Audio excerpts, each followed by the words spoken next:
Are you dealing with bloating, low energy, or just don't feel like yourself anymore? Your gut might be the problem. And I found something that has genuinely changed everything for me. A simple jar of this very special homemade beverage that I make right here in my kitchen with just two ingredients in just a few minutes of actual preparation time. I'm 49 and I feel like I'm in the best health of my life. And my gut health is a big reason why. Today, I'm going to show you exactly how I make this special beverage, why homemade is way better than what you can buy at the store, and how this one daily habit may help with bloating, improving immunity, and feeling good overall. And by the end of this video, you will want to make this beverage yourself. So, what is this special beverage I'm so excited about? It's kefir. Ta-da! If you have heard of it, great. Stay with me because what I'm going to show you today is very different from anything you would find in a grocery store. And if you haven't heard of it, you're in for a treat. So, what is kefir? Kefir is a naturally fermented drink made from just two ingredients: milk and live kefir grains. That's it. No powders, no complicated ingredients, nothing fancy. And what it can do for your gut is remarkable. But before I show you how I make it, let me tell you why I make it. Because once you understand what's actually happening inside of this little jar, you're going to see it completely differently. Before I show you the process, I want you to understand why this matters. Because kefir isn't just a trendy health drink. It's one of the most powerful tools we have for taking care of our gut. And our gut is connected to everything. Think of your gut as the center of your body. It's not just about digestion. Research suggests the gut is directly linked to the immune system, hormones, energy, mood, and even how we age. And here is what makes this especially relevant for us, women after 40 and beyond. As estrogen shifts, the diversity of our gut bacteria can shift with it. That can show up as bloating, low energy, slower metabolism, and higher inflammation. When I started prioritizing my gut health, not just what I was eating, but how well my body was actually absorbing what I ate, that's when I really started feeling the difference. And if you want to take this even further, I have prepared a free 5-day metabolism reset guide designed specifically for women over 40. You'll find the link in the description below. So, why kefir specifically? First, it is one of the most probiotic rich foods on the planet. We're talking billions of life cultures per serving, far more than most probiotic supplements. Second, research suggests kefir may help support healthy blood sugar levels. And for women in midlife, blood sugar balance is closely connected to energy, mood, weight management, and how we feel overall. When blood sugar is stable, your body isn't constantly signaling hunger or storing excess energy. Third, it may help reduce inflammation. Chronic low-grade inflammation is one of the main drivers of fatigue, accelerated aging, and weight gain in midlife. Kefir supports your gut in ways that may help with that. And finally, it can improve your body's ability to actually absorb the nutrients from the healthy foods you're already eating. And that's a big deal. And the main reason why I started making my own is because most store-bought kefir isn't made with traditional live kefir grains. Commercial manufacturers typically use standardized, freeze-dried starter cultures, which makes sense since it has longer shelf life and it's easier to produce. On the other hand, homemade kefir made with live grains contains a much greater diversity of beneficial bacteria and yeast, a living, evolving microbial ecosystem that you simply can't replicate with the standardized culture. Commercial kefir can still provide beneficial probiotics, and I'm not saying it's bad, but homemade kefir is a different category altogether. More strains, more diversity, more of what your gut actually thrives on. And the best part, once you have your own grains, it costs you almost nothing besides the cost of the milk. Enough of yapping, let me show you how to make it. All right, let's make some kefir. So this is what we need. First of all, we need the kefir grains. This is the gold. This is how they look like. Nice and fresh. I actually just strained them, so these are coming fresh from a strained kefir. They look like a cottage cheese, quite frankly. but they're not. Then we need a wooden spoon. I think it's bamboo, it's not wood. Bamboo spoon. You could also do stainless steel, is okay, but I'm using this one. Then we need, obviously, the milk. That's the second ingredient. I love raw milk, and that's what I'm personally using, but you could use any milk you want, preferably whole milk, because like a 2% or a reduced fat milk, I personally am against everything low fat or reduced fat, but your choice. You could use low fat milk. However, the kefir is not going to be as creamy or as thick. It's going to be more watery if you use milk with less fat. This one that I use is obviously raw, so it's not pasteurized. It has cream on the top. I don't know if you can see it. It's extremely delicious. So I use that one. Works really well. Then we need a glass jar. Again, it could be stainless steel, but you want something see-through. It could be also plastic again, but again, I don't want any plastic touching my food. So glass is the best because you're going to be watching what's happening, and that's why you need to have something see-through. Then you need a strainer. Recommended usually is like the plastic one. I have plastic one, but again, I don't want plastic touching my food. So I'm using this stainless steel one, which is totally fine. I am using this mason jar that has a plastic lid. The plastic is not touching the kefir, so it's okay. You could also use something that is breathable, like a cloth. Some people use coffee filter. Kefir does not need actually air to ferment. So I usually just cover it. I don't necessarily completely tie it. I just kind of like loosely cover it. Obviously there's no bugs coming in or any exposure. I also use this glass measure cup. It's actually perfectly fit my strainer. And let's make some kefir here. I'm Gabriela, and this channel is all about natural wellness and lifestyle for women in midlife. And if you're enjoying this content and want more tips for staying strong, naturally healthy, and confident in midlife, please give it a like and make sure you hit that subscribe button. So the question that everybody probably has right now, where do I get these grains, kefir grains? You can buy them either online or health food store. I bought them online. I will include the link where I bought them below. They do come with very detailed directions how to revive them and with the whole process how to make them or how to make kefir. So it's actually a pretty good source that I found. Let's start with the process here. The ratio that I use, usually, I mean, it's recommended with 1 tablespoon of grains. You can make anywhere between 2 to 6 cups of kefir.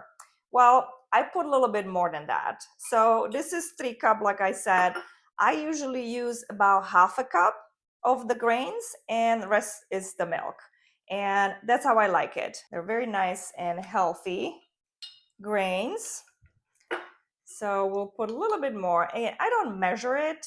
I simply just dump it in here. Now we use the milk because there is the cream on the top. I want to actually mix it a little bit. Not all the way to the top. Leave some room. And that's it. That's ready to ferment. Now I cover it. And I let it sit on a countertop, not in direct sunlight. It's recommended to leave it somewhere room temperature, but not on the window, let's say, where there is a direct sunlight. If you want to keep it somewhere near the window, it's fine. Just cover it with the towel. And now we wait. The fermentation process recommended is for about 24 to 36 hours. It's the best timing. I ferment usually for about, I would say 30 hours. It depends on the temperature. So in the summer months, when the house is warmer, it will ferment faster. In the winter months, when it's cooler in the house, it will take a little longer. So the perfect temperature is anywhere between 70 and 85 degrees. All right, and this is the fun part, straining the kefir. Here we go. Our kefir is ready. I'll show you. So This batch has been fermenting for about 32 hours or so. So you can see how it looks. That's why we need glass container or something see-through. So as you could see here, there's a little bit of separation, the whey from the milk, not anything extreme, even little bubbles over here. This is a beautiful kefir, actually, really nice fermentation. Here you can see how it looks like over there from the top. So grains are actually from the fermentation, they come up to the top. They're also floating in the middle somewhere, but majority of them are on the top. We're ready to strain this. Just a few tips. If you start seeing big separation between the whey and the milk, especially like on the bottom, if the whey is on the bottom and the milk is on the top, and if you start seeing that separation prior to 24 hours, that means that you need to adjust your ratio of grains and milk. So if the separations start happening way early before the 24-hour mark, you need to use either more milk or less grains. This is a beautiful fermentation. As you could see, there's not much separation going on. This is the healthy part of separation. So now for straining, we need like a glass, little bowl. We need a container, preferably glass again, that we're going to be straining in, and then the strainer. As you could see here, I'll show you, all the grains are on the top. You don't need to be worried about mixing it. You can actually give it pretty good mix. And now we are ready to strain. As you could see, nice and thick.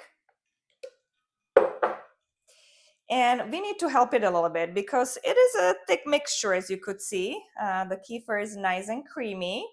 So slowly, so you don't make a mess all over the kitchen, slowly you're gonna be mixing it. And as you could see in the bottom, the kefir is coming through. So you kind of just move it around or mix it. So here you just keep on mixing it until it's nice and separated. And then I put them in the glass bowl here on the side.